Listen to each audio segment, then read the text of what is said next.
안녕하세요.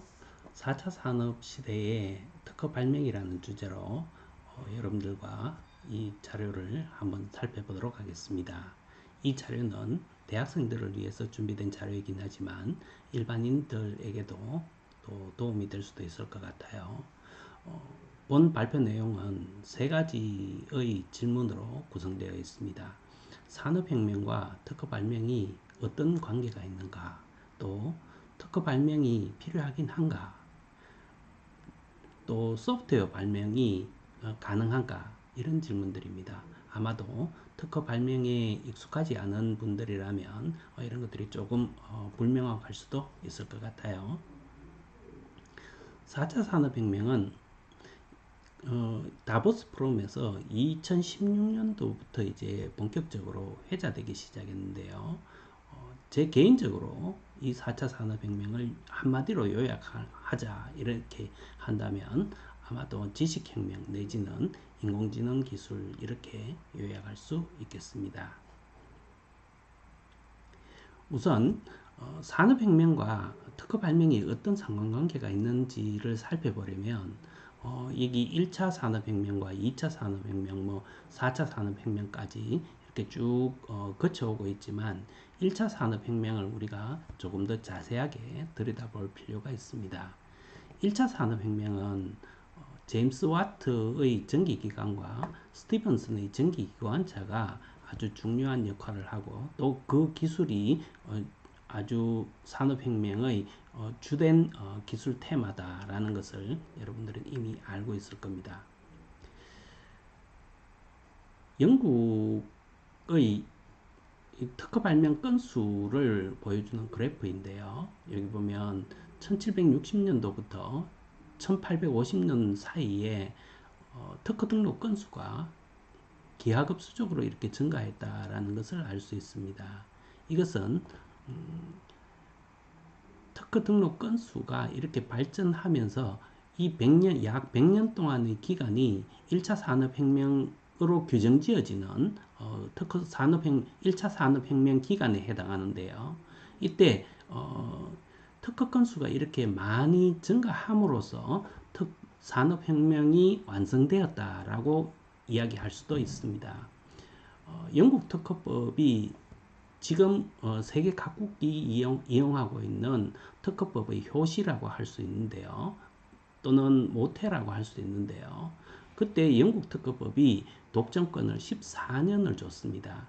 그러면 이 100년 동안의 기간 동안에 전기기관과 전기기관차에 대한 원천 특허가 있고 그 원천 특허에 계속 갱신 특허, 새로 개량 특허들이 아주 많이 이렇게 만들어졌다. 그래서 이렇게 특허 등록 건수가 많이 증가했다라는 것을 알 수 있습니다. 그래서 이 영국의 특허 건수 변화가 이렇게 증가하는 모양이 바로 산업 발전 속도를 매우 획기적으로 늘려주고 있다라는 것을 우리가 한번 살펴볼 수 있게 되겠습니다. 지금 2020년도 기준으로 4차 산업혁명의 시점으로 보면 대부분의 사람들은 아마도 4차 산업혁명이 이 그래프 상에서 아주 처음 시작하는 언저리에 있다라고 쉽게 이렇게 이야기할 수 있을 것 같아요. 아직 어느 누구도 지금이 4차 산업혁명의 아주 본궤도에 올랐다 이렇게 이야기하는 사람은 잘 없으니까요.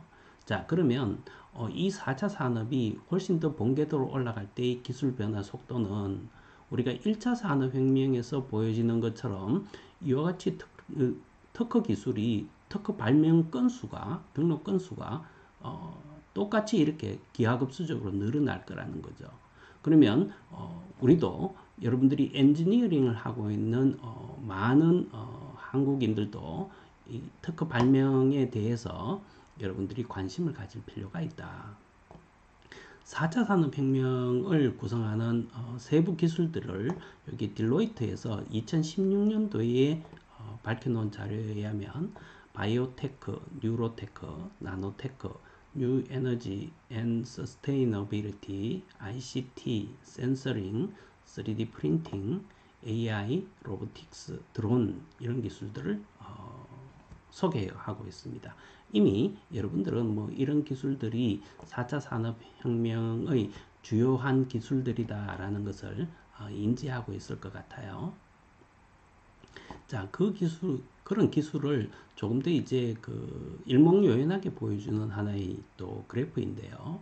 2016년도에 제작된 한 현대경제연구원의 자료를 보면 인공지능 기술이 핵심이 되고 여기에 빅데이터와 센서 IoT 기술, 그 다음에 인공지능 기술을 구동하기 위한 하드웨어 기술, 컴퓨터 기술이죠. 하드웨어 컴퓨터 기술, 그리고 소프트웨어 알고리즘 기술들이 같이 융합되어서 실제로 응용되는 응용 분야는 이렇게 자율주행 자동차, 또 지능형 로봇, 스마트 팩토리, 의료 AI, 지능형 교육, 금융 핀테크, 지능형 서비스 이런 기술군으로 이렇게 확산되고 있다. 우리가 그런 어떤 기술들을 이제 4차 산업혁명 기간 동안에 훨씬 더 이제 가까이서 우리가 이용할 수 있게 된다라는 뜻입니다.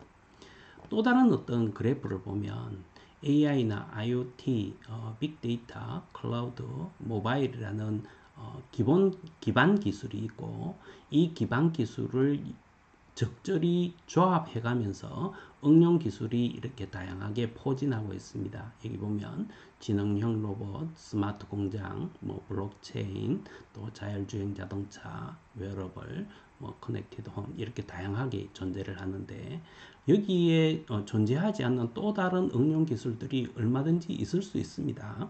아직 4차 산업혁명 기술이 본 궤도에 오르지 않았다라는 것을 감안한다면 우리는 4차 산업기술이 점점 가속화될수록 우리는 새로운 응용 분야들을 여기에서 다 만들 수 있을 것 같아요.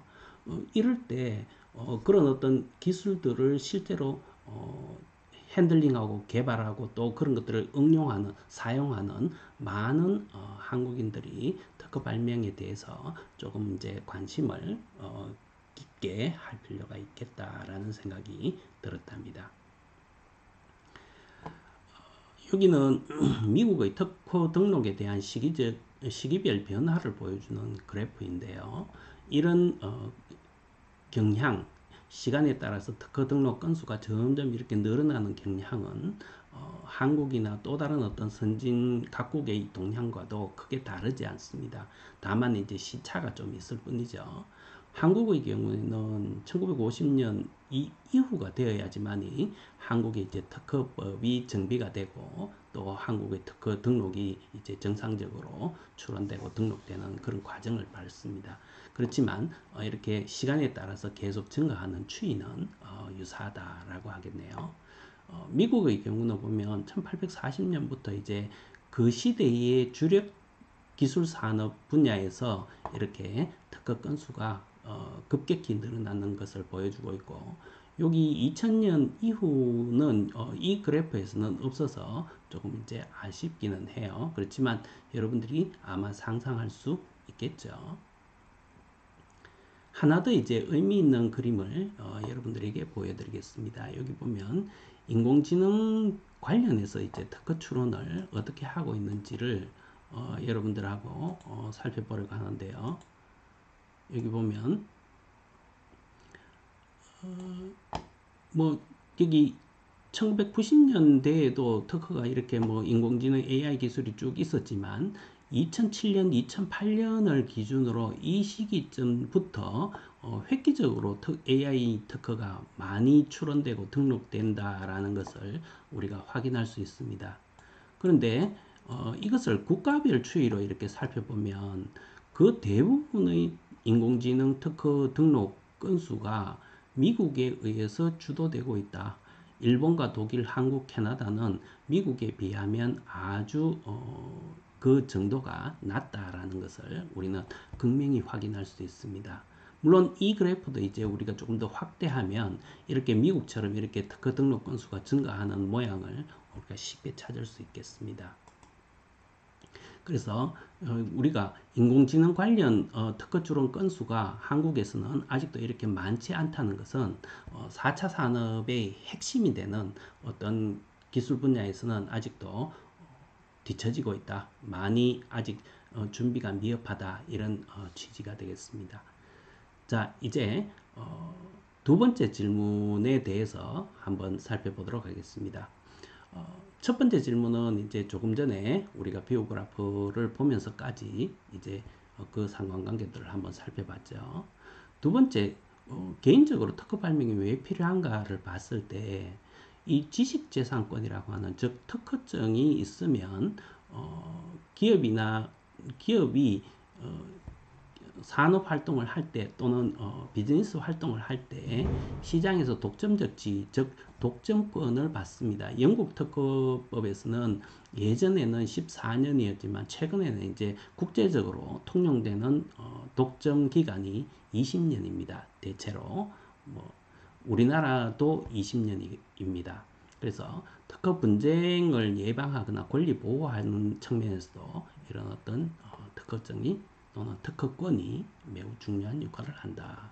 그리고 특허권을 가지고 있으면 특허청에서 지원하는 다양한 어떤 사업들이 많습니다. 그래서 뭐 R&D 사업이나 각종 정책 자금, 뭐 세제 지원 혜택 이런 것들을 누릴 수가 있어서 많은 도움이 된답니다.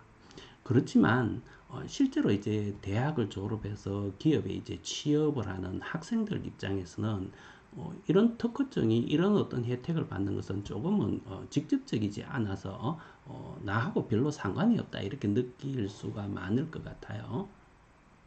그런 것들을 보완해주는 하나의 제도가 바로 직무발명제도입니다.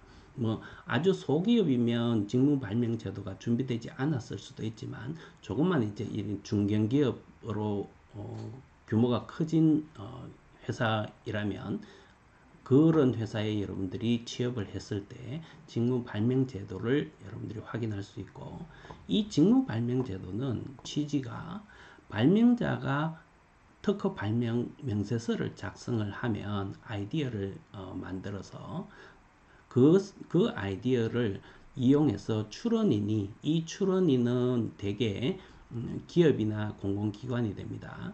그래서 기업이 공공기관이 정부에 출원을 해서 특허증을 받게 되면 이 특허증으로부터 어떤 수익이 발생했을 때 모든 수익을 이 출원인이 다 소유하게 됩니다. 발명자는 이 특허권에 대한 소유권이 전혀 없습니다. 그러면 발명자는 조금은 이제 불공평하게 느낄 수 있겠죠. 바로 그것을 이제 해소하기 위한 것이 직무발명제도입니다. 그래서 출원인이 어떤 그 해당 발명으로부터 어떤 발생하는 수익의 일정 부분을 발명자에게 다시 되돌려 주도록 하는 법적 장치가 바로 직무발명제도입니다. 그래서 이 직무발명제도는 또 조금은 여러분들이 관심을 더 가져서 살펴볼 내용이 있다면 여기에 직무상 여기 이제 뭐 첫 번째는 종업원 등이 그 직무에 관하여 발명한 것, 성질상 사용자 등의 업무 범위에 속할 것, 이런 어떤 요건들을 가지고 있지만 한마디로 요약을 한다면 우리가 이해하기 쉽게 그 특허 발명의 내용이 내가 회사에서 일하고 있는 직무와 직접적인 관련이 있는가 없는가를 구분하는 그런 기준에 따른다라는 거죠. 그래서 내가 회사의 내가 회사에 하고 있는 직장에서 하고 있는 일과 집에서 이렇게 그 일상생활에서 일어나는 어떤 아이디어를 특허 발명으로 이렇게 할 때는 회사에 귀속시키지 않아도 된다. 그렇지만 회사의 직무와 관련된 어떤 발명을 하게 될 때는 반드시 회사에 귀속시켜야 된다라는 것이 바로 직무발명제도의 취지라고 하겠습니다. 그래서 여러분들이 월급을 받고 회사에 취직한다라는 것은 그 회사가 직무발명제도를 가지고 있을 때 반드시 회사에 그 특허권을 제출해야 된다라는 그런 의무가 있게 됩니다.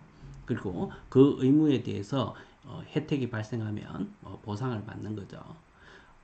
한 가지 더 부연을 하게 되면 이 특허권을 유지하는데 출원하고 등록하고 유지하는데 비용이 제법 듭니다. 그리고 변리사를 통해서 특허 명세서를 작성하고 이렇게 이제 하게 되면 더 많은 이제 비용이 들게 되는데 그런 어떤 제반 비용을 이 회사가 다 부담하는 거죠. 그래서 특허 발명자는 온전히 그 아이디어만 제공하는 그런 수준이기 때문에 이런 특허 발명 제도가 여러분들이 조금은 그 불공평하다라고 생각하는 측면이 그렇게 생각할 수 있겠지만 그렇지 않다는 측면도 있다는 것을 여러분들이 조금 이해할 수 있기를 바랍니다.